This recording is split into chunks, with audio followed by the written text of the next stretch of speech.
umuambasaderi iyo ari mu gihugu, iyo ari mu gihugu bamufata ko ari igihugu kiri muri ico gihugu. Haleluya. Ivyo avuga abivuga ono y'igihugu camutumye. Niyo akoze amakosa bamwirukanye kenshi haraho ni igihugu gikoze ikosa niyo bamwirukana kubera umva bariga bari confond. Niwe representa amate ivyo avuga vyose abitegekwa n'igihugu camutumye. Yesu nawe yabuye mu gihugu cyo mwijuru aza muri kino gihugu c'isi azanye ubutumwa atumwe nase. Igihe rero wanse kwakira ubutumwa Kristo ariko arakubwira, ni ukuvuga ko wanse iki? Wanse uwamutumye.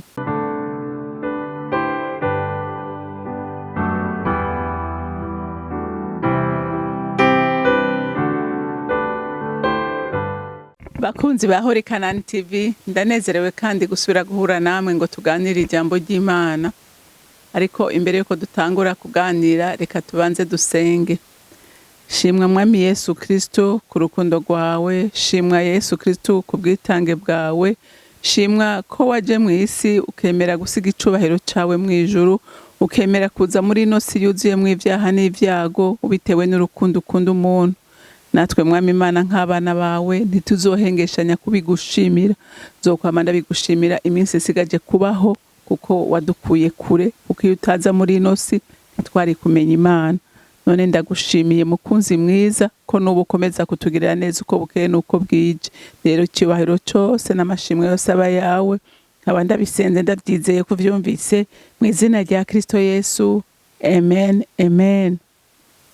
Rero ijambo Imana yampaye kuganira namwe uyu munsi riravuga ngo ntushobora kwizera Imana utizeye uwo yatumye.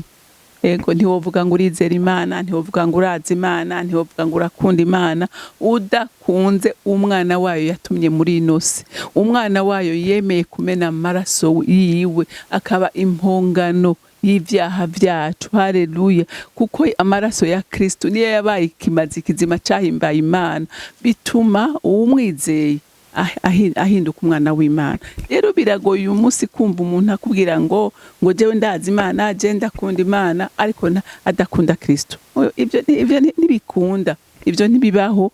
Nejo bundi naragicishije ko ndakivuga ko nukuri ntushobora. Yesu Kristo wenyene arabivuga ko ari we nzira, niwe nzira.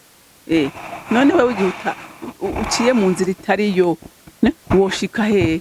Nk'ubu ugiye Gitega ukaco ufata ibarabara rija mu Gatumba, woshika Igitega? Ntibikunda. Rero inzira idushikana ku Mana ni inzira ni Kristo, no kwizera Kristo, no kwizera amaraso yiwe. Haleluya. Kuko ariyo yatumye twemegwa. Reka dusome muri Yohana, turasoma igice ca 12 umurongo wa 44 dushikane ku murongo wa 50. Icazanye Yesu mw'isi.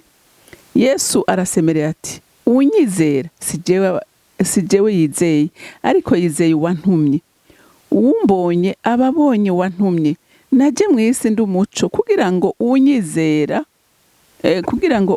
uwunyizera wese ntazogume mu mwijima. Ariko nihagira uwumva amajambo yanje ntayazigame, si jewe ndamucira urubanza, kuko ntazanywe no gucira urubanza isi, ariko nazanywe no gukiza isi.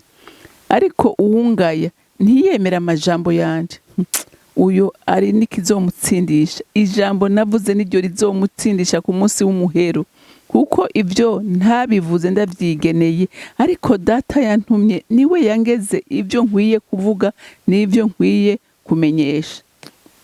Kandi ndazi yuko ivyo yageze ari ubugingo budashira, nuko ivyo mvuga ndabivuga nk'uko Data yambariye. Amen. Urumva ko Yesu Kristo bwiwe ariko arabivuga. Ati umuntu atanyizeye, ega ntabatizeye jewe, ati aba atizeye uwantumye. Ntimubona umuambasaderi iyo ari mu gihugu, iyo ari mu gihugu bamufata ko ari igihugu kiri muri ico gihugu. Haleluya. Ivyo avuga abivuga ono y'igihugu camutumye. Niyo yakoze amakosa bamwirukanye kenshi haraho ni igihugu gikoze ikosa niwe wamwirukana kubera umva bariga bari confond. Niwe representa amate ivyo avuga vyose abitegekwa n'igihugu camutumye. Yesu nawe yabuye mu gihugu cyo mwijuru aza muri kino gihugu c'isi azanye ubutumwa atumwe nase. Igihe rero wanse kwakira ubutumwa Kristo ariko arakubwira ni ukuvuga ko wanse iki wanse wamutumye. Haleluya. Kuko Kristo ijambo ry'Imana ryatubwiye ngo ivyo mvuga jewe si ivyo nigenera. Ngo ivyo mvuga byose ni ivyo data yambwiye ngo nza kuvuga. Ibyo nkora byose ndabikora kuko data yantumye kubikora. Ati nta kintu na kimwe jewe Kristo nigenera gukora atari cyo data yantegetse. None wumvuza Imana gute utazi Kristo? Wumva ukwizera Imana gute utizeye umwana wayo, utizeye uwo yatumye? Ntimwumva ko harimo contradiction mu byo tuvuga? Harimo contradiction. Ukumva bamwe yakubwira ngo Yesu ngo je ndakundaza Imana, je ndakorera Imana, uyikorera gute uyizi gute? Ko twanabibonye ko Imana kubera Imana yera ngo hinde babwira ngo yitishije amaso mu bamarayika ngo ibona batagororotse. Mukora yumvira none wewe sha nk'umwana w'umuntu woshobora kugoroka gute ku buryo uhimbara Imana? Kuko Imana uyu munsi tubonera hehe? Tubonera muri Kristo Yesu. Tubonera muri Kristo Yesu. None utamwizeye wumva muhurira he n'Imana? Ntaho mushobora guhurira. Imana irera telema ko utoshobora kuyihangara. Utuma uyihangara uyu munsi ni Kristo ari hagati yacu n'Imana. Haleluya. Ari hagati yacu n'Imana. Ngo naje mu isi ndi umuco kugira ngo unyizeye wese ntazogume mu mwijima. Urumva? Umwizeye wese amurikirwa n'ukuri kw'ijambo ryiwe. Amurikirwa n'ukuri kw'ijambo ryiwe bigatuma akugwa mu mwiza yagenderamwo akagendera muri uyo muco wa Kristo. Haleluya. Haleluya. Rero uyo muco utarakurasira nta kuntu na kumwe woshobora kumenya ukuri kuko yaje mu isi kugira ngo ayimurikire. Isi yari yuzuyemwo umwiza, yari yuzuyemwo ibibi gusa. Ariko ayijemwo abemeye kumurikirwa n'umuco bagendera ku muco kandi uwo muco bagenda bamurikira n'abandi. Kuko yarabivuze imbere gusubira mu ijuru avuga ngo namwe naje ndamurikira isi, namwe wunda batumye mugende mu murikira isi, mugende muhindura abantu bose kubiki kuba bigishwa abandi. Bisigura iki? No kwigisha ijambo, kwijambo niryo rituma umurikirwa n'umuco wiwe hama nawe iyo maze kumenya uwo muco nawe ukamurikira abandi. Haleluya. Niho buri mu mwiza ngo umuriki ntibikunda. Haleluya. Haleluya. Ngo ariko nihagira uwumva amajambo yanjye ntayazigame ngo sijewe ndamucira urubanza kuko ntazanywe no gucira urubanza isi ariko nazanywe no kugira ngo isi no gukiza isi. Urumva?